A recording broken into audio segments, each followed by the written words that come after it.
Hello everyone. हमने last video में micro economics start किया था, जिसमें बेसिकली हमने इकोनॉमिक्स क्या होता है और इकोनॉमिक्स की दो मेन डेफिनेशंस स्टडी की थी, which were wealth definition and material welfare definition. आज हम नेक्स्ट डेफिनेशन कवर करेंगे इकोनॉमिक्स की, स्कार्सिटी डेफिनेशन, विच इज दुर्लभता संबंधी परिभाषा।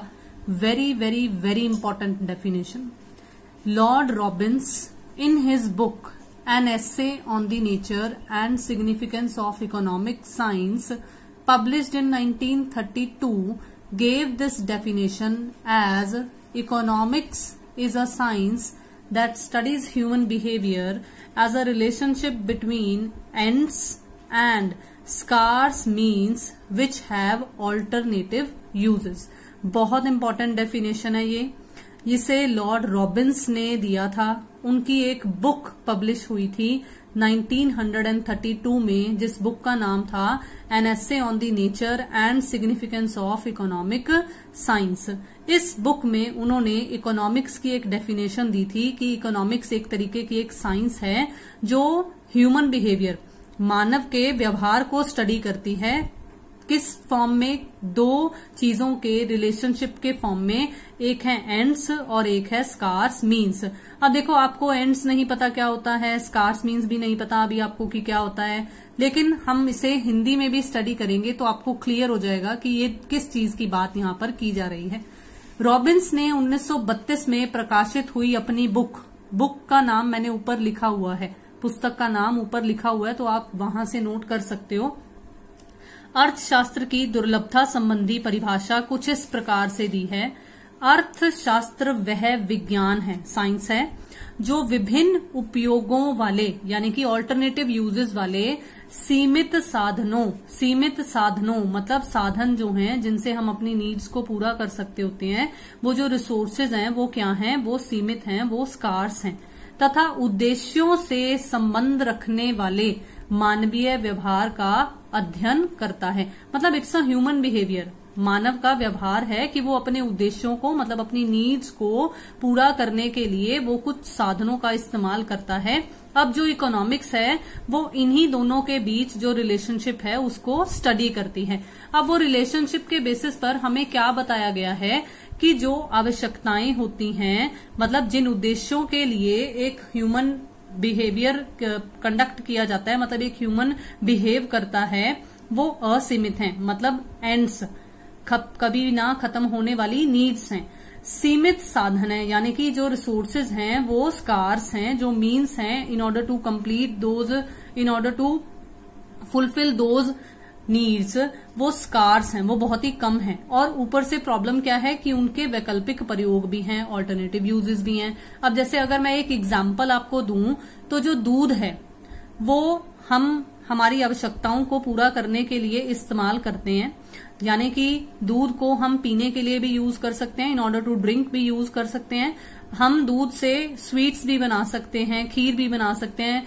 बिल्कुल इसी तरीके से अब अगर देखो तो जो दूध है वो एक लिमिटेड रिसोर्स है, लिमिटेड है ना, अनंत तो नहीं है ना, तो इसलिए स्कार्स मीन है। अब वैकल्पिक प्रयोग भी है क्योंकि हम उसे एक से ज्यादा तरीकों से इस्तेमाल कर सकते हैं। तो किस तरीके से हम हमारे वैकल्पिक प्रयोग वाले साधनों का इस्तेमाल करें कि हम हमारी आवश्यकताओं को पूरा कर सकें, इसी को प्रॉब्लम ऑफ मेकिंग चॉइस बोला जाता है, which is studied under economics.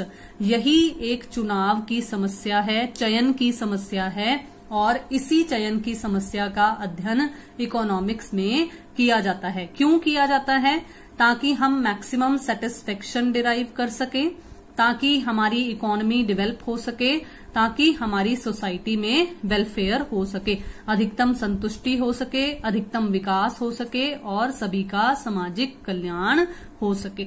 I hope कि आपको ये स्कार्सिटी वाली डेफिनेशन क्लियर हो गई होगी कि ये क्या कहना चाहती है हमें। Moving on to the next definition, हमारे पास नेक्स्ट डेफिनेशन है growth oriented definition, which is विकास केंद्रित परिभाषा। Various modern economists like professor Paul A Samuelson gave the growth oriented definition of economics as economics is the study of how men and society choose with or without the use of money to employ the scarce productive resources which have alternative uses to produce various commodities over time and distribute them for the consumption now and in future. This is scarce, not scarce, SCARCE. तो basically growth oriented definition में आपको क्या कहा गया है कि बहुत सारे मॉडर्न इकोनॉमिस्ट हुए हैं, जिनमें से प्रोफेसर पॉल ए सैमुअल्सन नाम के भी एक इकोनॉमिस्ट थे, जिन्होंने ग्रोथ ओरिएंटेड डेफिनेशन दी थी इकोनॉमिक्स की. इन्होंने बेसिकली क्या किया है, जो हमने स्कार्स रिसोर्सेज वाली डेफिनेशन अभी अभी पढ़ी, जो हमने वेल्थ डेफिनेशन पढ़ी थी, उन दोनों को भी साथ में कंबाइन कर कर एक डेफिनेशन तैयार की थी. इकोनॉमिक्स का एक नया मीनिंग तैयार किया था. और इन्होंने कुछ पोर्शन जो सस्टेनेबल डेवलपमेंट वाला कंसेप्ट होता है ना, कि जैसे हम कहते हैं कि हमारी फ्यूचर जनरेशंस के लिए भी कुछ रिसोर्सेज बचने चाहिए सो दैट वो भी उनका यूज कर सके, तो इन्होंने बेसिकली अपनी इस डेफिनेशन में उन चीजों की बात की है. तो अगर हम इस डेफिनेशन को और बढ़ें तो ये क्या है, प्रोफेसर सैमुअल्सन के अनुसार अर्थशास्त्र इस बात का अध्ययन करता है कि व्यक्ति तथा समाज किस प्रकार मुद्रा के माध्यम से, मतलब मनी के यूज से, और इसके बिना विभिन्न वस्तुओं के उत्पादन के लिए, मतलब प्रोडक्शन के लिए वैकल्पिक उपयोगों वाले दुर्लभ साधन, अब आ गया ना कि साधन हैं और वो सीमित हैं, दुर्लभ हैं और उनके वैकल्पिक उपयोग भी हैं, का प्रयोग करते हैं और इन वस्तुओं को वर्तमान तथा भविष्य के उपभोग के लिए समाज के विभिन्न लोगों और वर्गों के बीच बांटते हैं. मतलब एक तरीके से प्रॉपर एलोकेशन ऑफ रिसोर्सेज भी इकोनॉमिक्स के अंडर ही किया जाता है, ताकि जो हमारी इकोनॉमी के वेरियस सोसाइटियल सेक्शंस हैं, उन सब को उन साधनों का फायदा पहुंच सके. मतलब एक तरीके से प्रॉपर डिस्ट्रीब्यूशन ऑफ रिसोर्सेज हो सके. So moving on to the next, यहां पर हमारी डेफिनेशंस कंप्लीट होती हैं. बेसिकली ये 4 डेफिनेशंस हैं और इन चारों डेफिनेशंस में से जो मैंने आज आपको फर्स्ट करवाई थी स्कार्सिटी वाली, और जो लास्ट वीडियो में हमने धन संबंधी परिभाषा यानी कि वेल्थ डेफिनेशन की थी, ये दोनों तो बहुत ही ज्यादा इंपॉर्टेंट हैं. अब आज हम मेन हमारा टॉपिक स्टार्ट करेंगे, जिससे आपको पता चलेगा कि माइक्रो इकोनॉमिक्स क्या होता है. So basically there are 2 principal components of economics. One is micro and one is macro.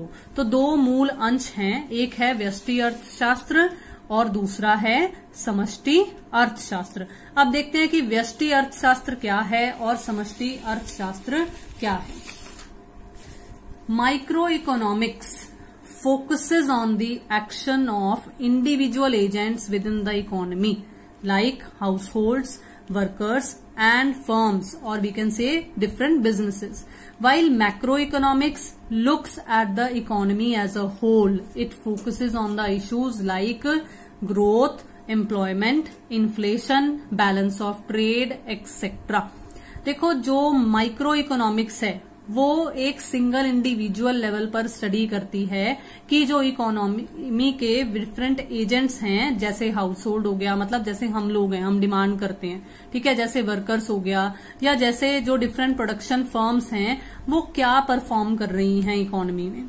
जबकि जो मैक्रो इकोनॉमिक्स है वो क्या देखता है, वो पूरी की पूरी इकोनॉमी को एज अ होल देखता है कि क्या इकोनॉमिक ग्रोथ हो रही है, कि इकोनॉमी में कितनी अनएम्प्लॉयमेंट है, या इन्फ्लेशन रेट, या जनरल प्राइस लेवल बेसिकली क्या चल रहा है, या बैलेंस ऑफ ट्रेड जिसको आपने व्यापार शेष, या बैलेंस ऑफ पेमेंट जिसको आपने भुगतान शेष, इस तरीके का +1 में भी पढ़ा होगा, वो स्टडी करता है मैक्रो इकोनॉमिक्स. तो व्यक्तिगत स्तर पर आर्थिक क्रियाओं का अध्ययन व्यष्टि अर्थशास्त्र में किया जाता है, परंतु समस्त अर्थव्यवस्था के स्तर पर आर्थिक क्रियाओं का जो अध्ययन किया जाता है वो समष्टि अर्थशास्त्र में किया जाता है. अब मैंने इन्हें और ज्यादा डिटेल में नहीं लिया, बट मैंने इन दोनों का ना डिफरेंस ले लिया है, तो आपको डिफरेंस के पॉइंट ऑफ व्यू से और ज्यादा क्लैरिफाई हो जाएगा कि दोनों में क्या मीनिंग्स और कवर किए जा सकते हैं. So first of all micro economics, same उसी तरीके से, it is the study of economic actions of individuals and small groups of individuals, whereas it is the study of economy as a whole, not a single unit but combination of all. ठीक है. Second क्या है? It is concern with household, firms and industries, whereas it is concerned with national income, general price levels, economic growth, etc. Third one is it particularly focuses on price analysis in such a manner that consumer can get maximum satisfaction and producers can get maximum profit at minimum cost. ठीक है. अब देखो यहाँ पे क्या है, ये दो पॉइंट्स तो आपको ऊपर भी क्लियर हो गए थे कि इनमें क्या स्टडी किया जा रहा है, लेकिन इस थर्ड पॉइंट में देखो क्या है, इस माइक्रो इकोनॉमिक्स में प्राइस एनालिसिस किया जाता है. मतलब एक तरीके से डिटर्मिनेशन ऑफ प्राइस किया जाता है. इस तरीके से डिटर्मिनेशन किया जाता है ताकि जो उपभोक्ता है, जो कंज्यूमर है, उसको जो वो प्रोडक्ट खरीदे उससे मैक्सिमम सेटिस्फेक्शन मिले और वो प्रोडक्ट उसे मिनिमम कॉस्ट पर मिले. बिल्कुल इसी तरीके से दूसरी साइड पर अगर हम उत्पादन करने वाले प्रोड्यूसर्स की बात करें तो producers minimum cost per production करें और जब प्रोडक्ट को बेचें तो उन्हें मैक्सिमम प्रॉफिट मिले. ठीक है. अब अगर हम मैक्रो इकोनॉमिक्स की बात करें तो यहां पर क्योंकि national income, general price level, पूरी की पूरी इकोनॉमी के पॉइंट ऑफ व्यू से स्टडी की जाती है, तो इसलिए यहां पर जो पर्टिकुलरली फोकस किया जाता है वो पूरे के पूरे देश में क्या एम्प्लॉयमेंट लेवल चल रहा है, बेरोजगारी है या रोजगार सबको मिला हुआ है.